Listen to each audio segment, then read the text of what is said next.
Have you ever felt that overwhelming urge to run away from a responsibility, a calling, something you knew deep down you were meant to do? It's a profoundly human feeling, the desire to choose the easy path over the right one.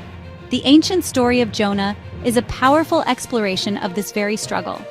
It's about a prophet who decides to flee from God's command, only to discover that you can't outrun the presence of the Almighty. This is more than just an adventure. It's a timeless tale about the difficult path of obedience, the boundless nature of forgiveness, and the beautiful promise of second chances. Our story begins when the word of the Lord came to a prophet named Jonah. The command was clear: go to the great city of Nineveh and preach against it, because its wickedness has come up before me.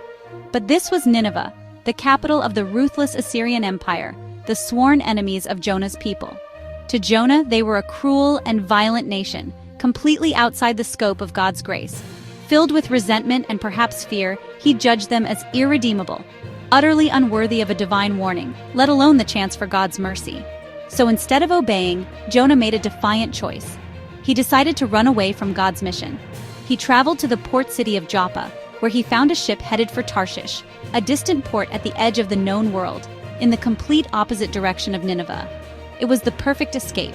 He paid the fare, a tangible cost for his disobedience, and climbed aboard. Wanting to put as much distance as possible between himself and his calling, he went below deck to rest, believing he had successfully escaped God's call. But you can't run from the Creator of heaven and earth. As the ship sailed, the Lord hurled a great wind upon the sea. A violent storm arose, so fierce that the ship threatened to break apart. The winds howled and the waves crashed. The sailors, seasoned men of the sea, were terrified. They cried out to their gods and threw cargo overboard to lighten the ship, but nothing helped. The storm felt unnatural, a divine fury. Meanwhile, in the dark hold below, Jonah was fast asleep. How can you sleep? Get up and call on your God. Maybe he will take notice of us so that we will not perish. Convinced this was a divine punishment, the sailors cast lots to find out who was responsible, and the lot fell on Jonah. They surrounded him, demanding answers. I am a Hebrew, and I worship the Lord, the God of heaven, who made the sea and the land. I am running away from him. The men were terrified. What should we do to make the sea calm down? Pick me up and throw me into the sea, and it will become calm. I know that it is my fault this storm has come upon you. At first, the sailors resisted, trying desperately to row back to land, but the storm only grew worse. Finally, seeing no other choice, they prayed for forgiveness. Lord, please don't hold us guilty for taking this man's life. Then they took Jonah and threw him into the raging sea. The moment Jonah's body broke the surface of the churning sea, an impossible silence fell. The wind, which had been screaming in a deafening roar, died to a whisper. The mountainous waves that threatened to splinter their ship collapsed into a gentle, rhythmic swell. The sky, once black with fury, began to clear. On the deck, the sailors stood frozen, their fear of the storm replaced by an even greater awe of the God who commanded it. They had just witnessed a power far beyond any they had ever known. In that moment of profound reverence, they understood that Jonah's God was the one true God, and they made vows to serve him. But for Jonah, the calm on the surface was a world away. He was plummeting into the abyss, the crushing weight of the ocean pressing in on him as the light from above faded into an inky blackness. Seaweed wrapped around his head like a burial shroud. He had run from God's presence, and now he was descending into the very depths of the earth, a place of no return. His lungs burned for air, his struggle weakened. This was it, the end he thought he deserved. But just as consciousness began to fade, God intervened in the most unexpected way. This was not to be Jonah's end, but a strange and terrifying new beginning. From the deep, the Lord appointed a great fish, which opened its mouth and swallowed the prophet whole.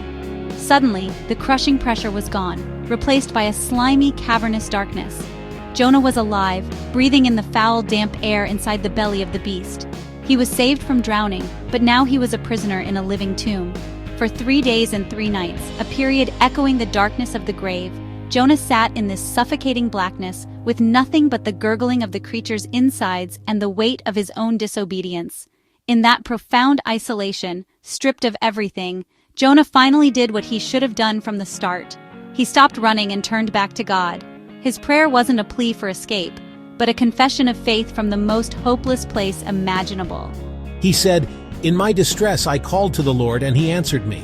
From the depths of the grave I cried for help, and you listened to my cry. When my life was ebbing away, I remembered you, Lord, and my prayer rose to you." In the belly of the fish, Jonah finally understood. He admitted that salvation comes from the Lord alone. He realized that no matter how far he ran or how deep he sank, he was never outside the reach of God's power and mercy. And even in that impossible dark place, God heard Jonah's repentant prayer. Having heard Jonah's heartfelt cry, the Lord spoke to the fish.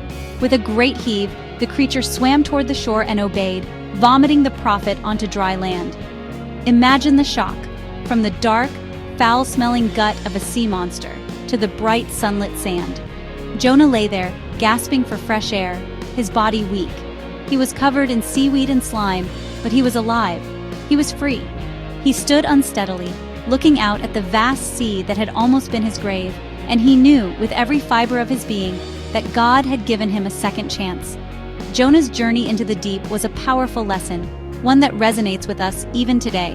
First, we cannot outrun the presence of God. His sovereignty extends from the highest heavens to the depths of the sea. There is nowhere we can go to escape his sight. But more importantly, his mercy extends even to the depths of our disobedience. When we stray, he doesn't always abandon us. Often he pursues us, disciplines us, and offers us a path back to him. The story of Jonah is a dramatic reminder that while our choices have consequences, God's grace is always greater. He is a God of second chances, ready to forgive and restore us when we turn back to him with a repentant heart. So the next time you feel like running from a difficult calling, or when you feel lost in a darkness of your own making, remember Jonah in the belly of the fish.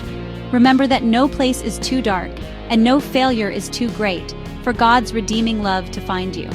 If you enjoyed this story, don't forget to like, share, and subscribe for more Bible stories. See you next time. The incredible story of Jonah is a powerful testament to God's boundless mercy and patience. It teaches us that while obedience to his call is the wisest path, his grace is far greater than our biggest mistakes. Jonah's journey, from the belly of a great fish to the streets of a repentant city, shows us that no one is beyond the reach of divine forgiveness. This compassion wasn't just for Jonah, it extended to the entire city of Nineveh. So the next time you feel like running from a difficult calling, remember Jonah. Remember that God is always ready to offer not just a second chance, but a profound lesson in love. If you enjoyed this story, please like, share, and subscribe for more. See you next time.